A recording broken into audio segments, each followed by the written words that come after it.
Hello, and welcome to another series of FAQ Fridays with attorney Pooja Mehta from Dalal Mehta Law. So today we're talking about the infamous sponsor letter.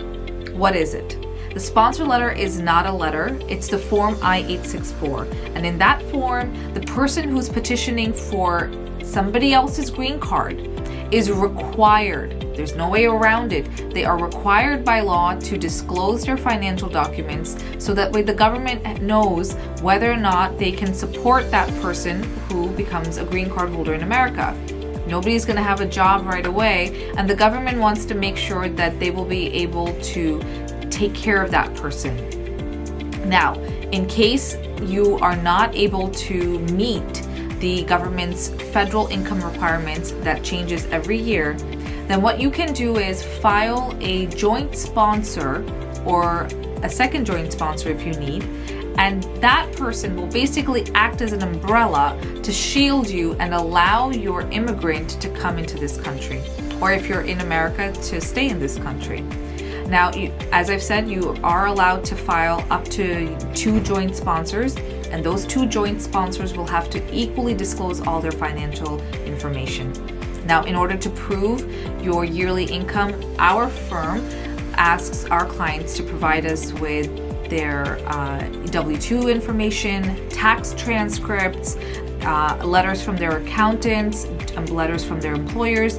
Basically, based on a case-by-case analysis, we request a slew of information so we can make sure the government knows what your income is.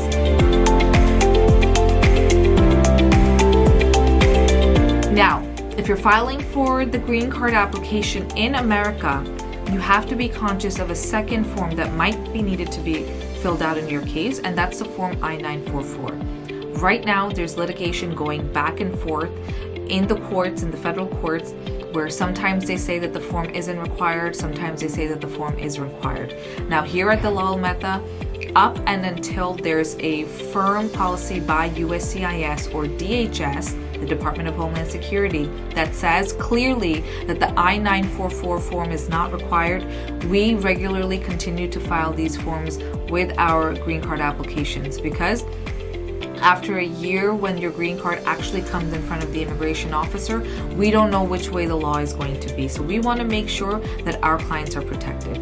You're not going to be penalized by filing the form, but you will be penalized if you don't have it and they require it. So, as always, these are increasingly complicated issues, and you need the guidance of a proper immigration attorney that is going to help you through the whole process so you don't have to worry about anything.